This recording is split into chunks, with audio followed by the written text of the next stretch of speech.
In this nugget, I'd like to share with you some really cool features that are available to help make sure that our vCenter is up and available whenever we need it. Let's begin.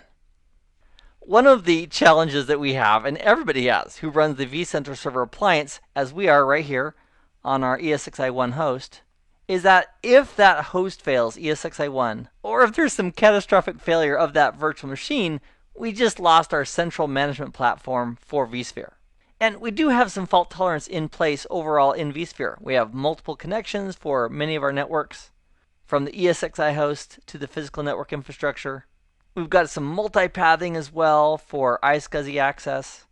In our cluster, we can enable high availability for the cluster, and that way if a host fails, the VMs that we're running on that host can go ahead and be restarted over here on another running host.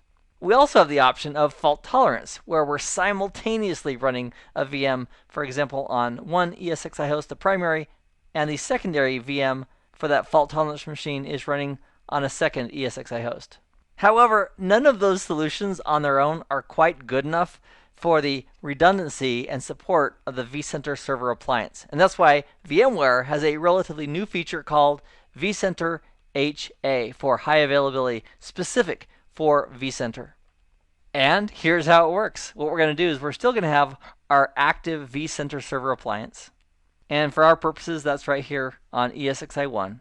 And with vCenter server high availability, we're going to have another vCenter server appliance that's acting as a passive node. And that's going to be running on a separate host. In this example, let's say it's ESXi2.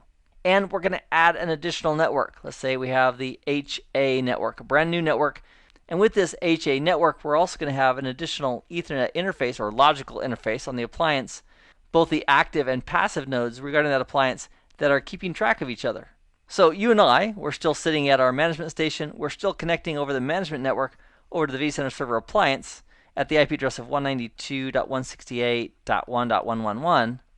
That doesn't change, but in the background, we have another network. Let's say we give it the network address of 172.16.1.0 with a 24-bit mask, and maybe we give the active node the .111 address and the passive node a .112 address. And on this HA network, there's going to be replication, so whatever happens on the active is replicated to the configuration on the passive. So that way, if there's a huge failure here on ESXi1, we can go ahead and start up this passive node and start working with it, and once again have access to vCenter for the centralized management of our infrastructure. Now, what if there's a connectivity problem and the passive node can no longer see the active node? Well, the passive device, if it can't see the active, might think, oh my goodness, the active's dead.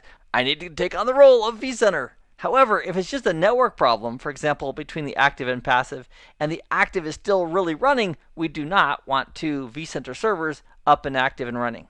So with vCenter high availability, in addition to having an active and passive node for the vCenter server appliance, there's also a third element referred to as a witness. And it's a node, and ideally, it would run on a third ESXi host. And maybe it would have the address of .113, and it would also have connectivity to that high availability network. And that way we would have a quorum.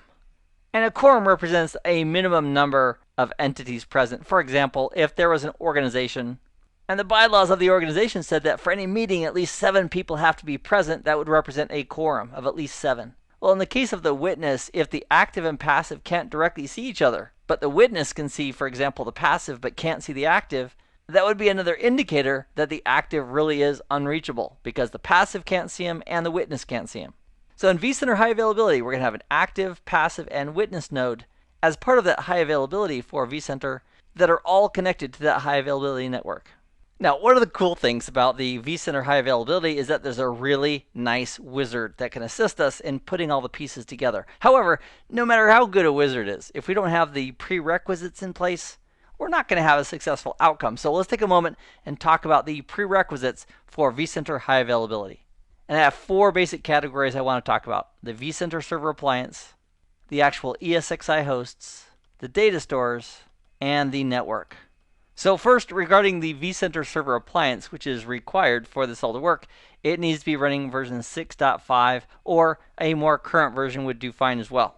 But this feature has been added in vCenter server appliance version 6.5. Now, for the ESXi hosts, they can be running 5.5 or later.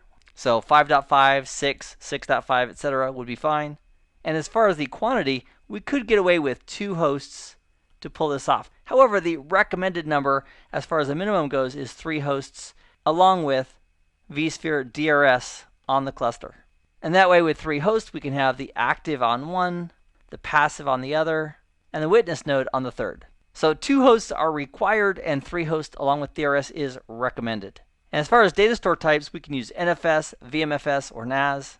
They're all supported and tested with vCenter high availability. And for the separate playground that each of these nodes is going to have to communicate with each other, the HA network, which is the high availability network, that needs to be a separate network just for them. Don't borrow, for example, your storage network or vMotion network or VM network, but rather create a separate network just for high availability for vCenter. And the latency between these nodes on that HA network should be less than 10 milliseconds. So for example, if it's 50 milliseconds or 100 milliseconds, that's going to be out of spec for what VMware has specified as the requirements for that HA network, which is less than 10 milliseconds of latency. In this nugget, we've identified some of the basic concepts in vCenter high availability, and in the very next nugget, we'll do a hands-on lab to implement it. Meanwhile, I hope this has been informative for you, and I'd like to thank you for viewing.